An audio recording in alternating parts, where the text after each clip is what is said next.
Well, what a great way to be back to the channel with Arsenal going out of the Champions League. I literally just watched it happen. So thank you, Joshua Kimmich. Thank you, Harry Kane. Thank you, Thomas Tuchel. Thank you to the Bayern players. This video really couldn't be going any better. Today I'm talking about Giovanni Lo Celso and the fact that there are rumours that he wants to leave Tottenham. And when you look at our form, which is currently 2 wins in our last 5, I think. Let me have a look. Yes, it is. We've also then drawn 1 and lost 2.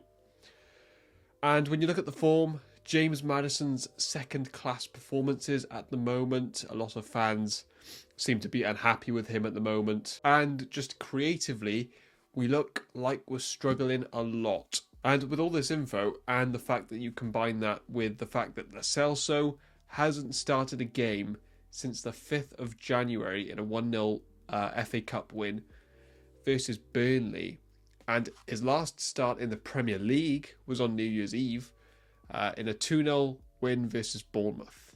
I think it was 2-0. I don't know if it was 2-0, but he got 2 assists and he really starred in that game.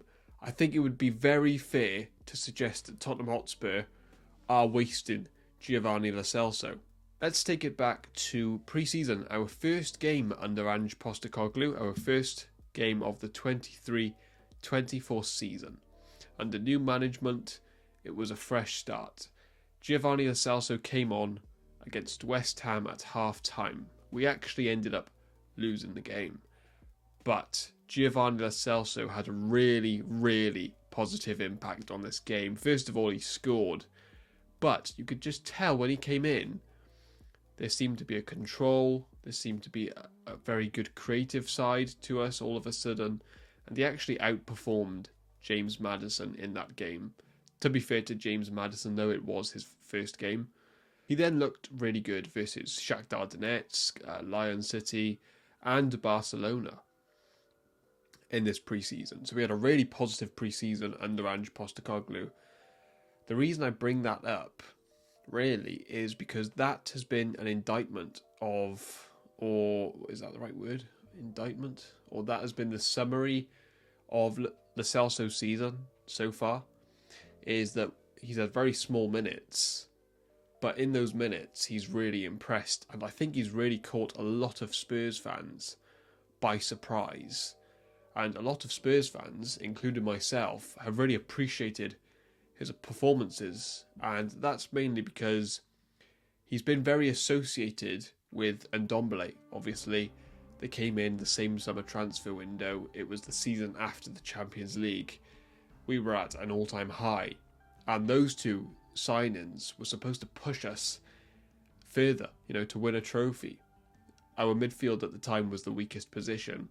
With 2 midfield signings like that, a combined cost of around about 80 million or 90 million, we really thought those 2 were going to kick us on, and they both ended up really disappointing us. This was in 2019, by the way, so a very long time ago, and both of them haven't delivered.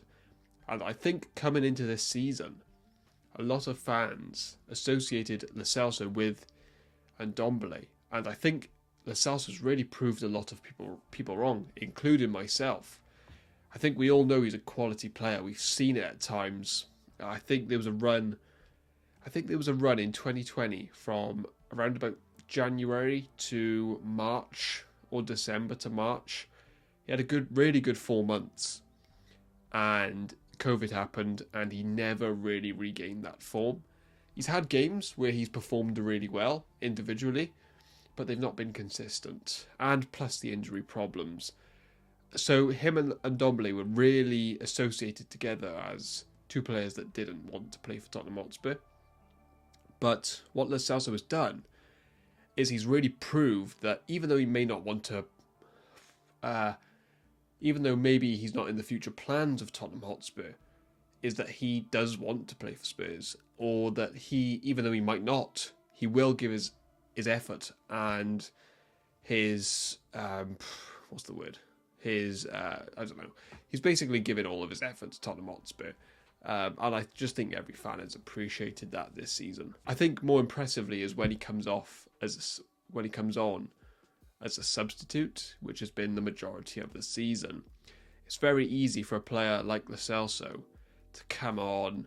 He probably knows he's not going to be at Spurs for very long, and put in not half-assed, but a 70% kind of performance. But he hasn't. He's really come on and impacted a lot of games, and not just by his quality. I think Spurs fans know he has a lot of quality, as do Villarreal, as do Real Betis fans. But it's that effort that he's put in that I think has just really amazed all of us, and maybe why we feel that he should be on the pitch a little bit more than what we are seeing at the moment. And when I say that, he has quality, I'm not just saying that because I'm a Spurs fan. You can ask a Villarreal fan, they'll say the same thing. You can ask a Real Betis fan. I think they loved Lo Celso. I think he really excelled for Real Betis. He had such a good season there, that's why we bought him. You can ask any Spurs fan. They might tell you that his tenure at, his spell at Tottenham hasn't been successful. Well, it just simply hasn't. But I don't think you'll find many that says he lacks quality. I think we all know there's talent there. And I think you can ask also any Argentinian fan or anyone from Argentina. I guess they're not considered fans, are they? It's just where they are. Anytime Lo Celso plays for Argentina, you get updates, don't you? As a fan of a club, Son Heung-min plays for Korea. I'll see the goal on Twitter, as will other Spurs fans. If, even Harry Kane, when he would score for England, of course, you'd see it. If Højbjerg scores, or anyone like that, Pap Sarr, you tend to see the goals because they just end up on your Twitter feed. And whenever Lo Celso plays for Argentina, like Romero, I always see an incredible amount of praise for him. And I really think the Argentinian fans like him. I know Christian Romero himself said that Lo Celso is the best South American midfielder, which is, you have Brazil in that continent. So that's high praise. In fact, he actually got a goal in his last game versus El Salvador, and before that, versus Brazil, got an assist. And I think let's take it back to, the start of the season, right?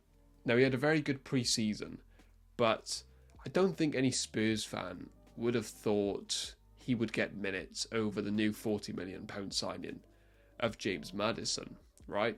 And I think that was a right decision, obviously, by Ange Postecoglou. Our first 10 games, we won 8, drew 2, we were undefeated. And also James Maddison was arguably, in those first 10 games, the best player in the Premier League. So this is the question. Has Giovanni Lo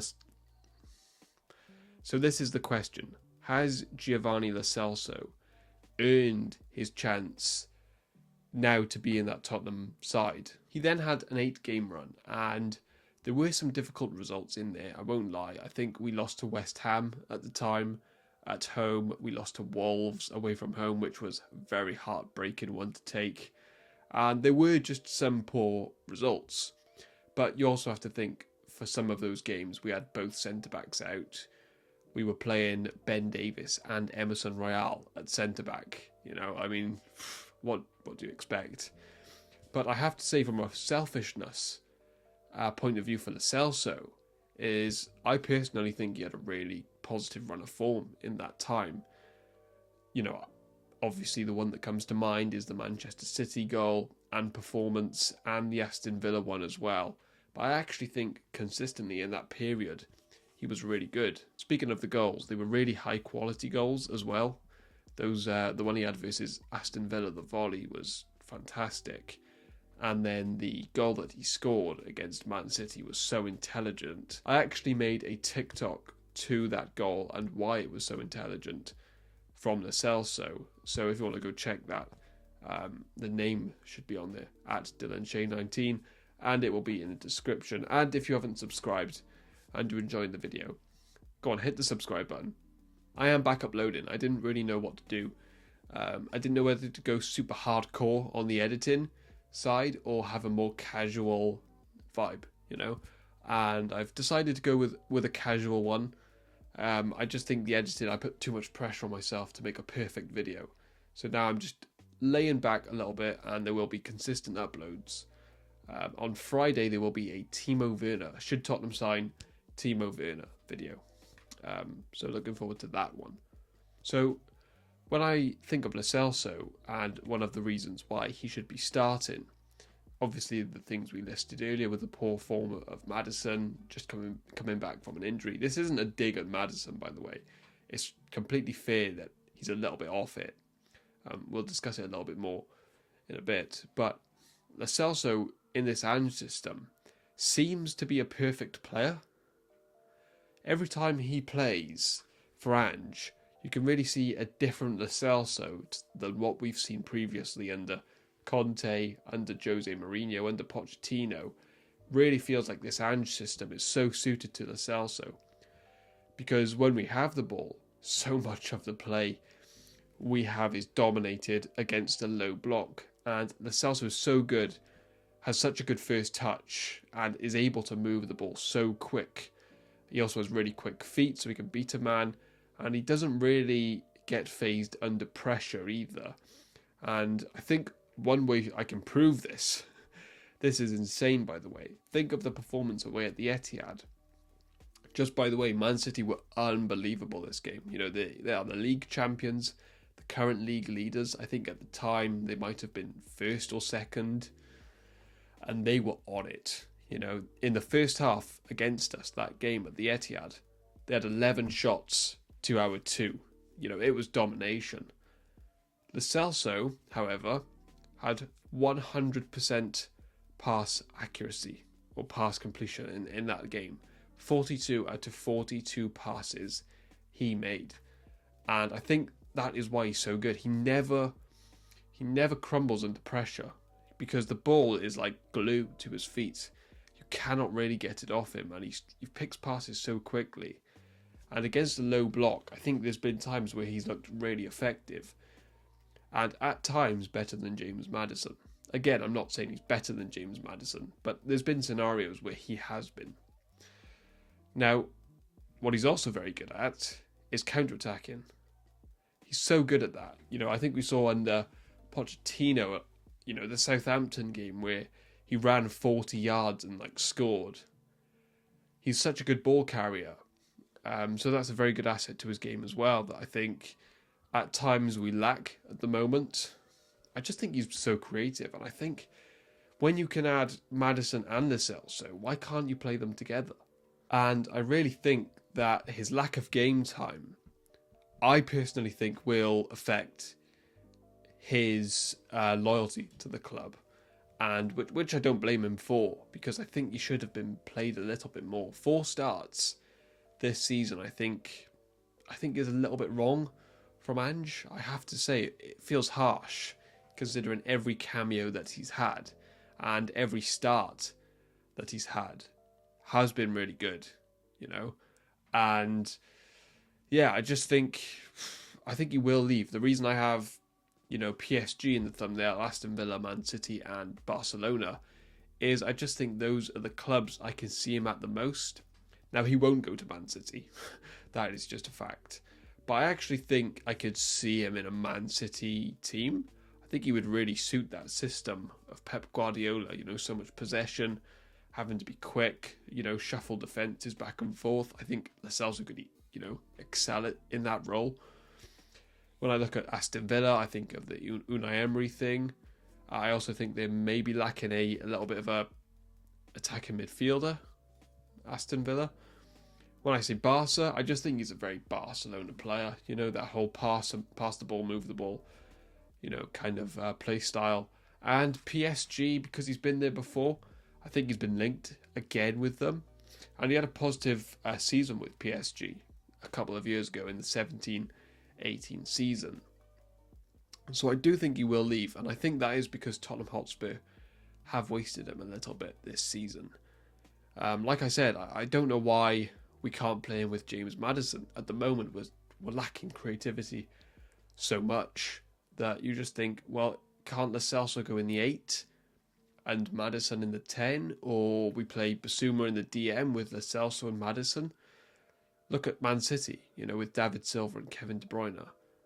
I get it's a different caliber of player, but, I think you can, imitate that play style. I think Ange at the moment is just kind of playing Maddison back into form. I think by game week 35, you'll probably be looking at James Maddison that's back to his best. I think he's just is lacking sharpness, ultimately. But Giovanni Lo Celso has 4 goal contributions in 4 starts. He's committed to the cause, offers something a little bit different, feels a little bit wasted.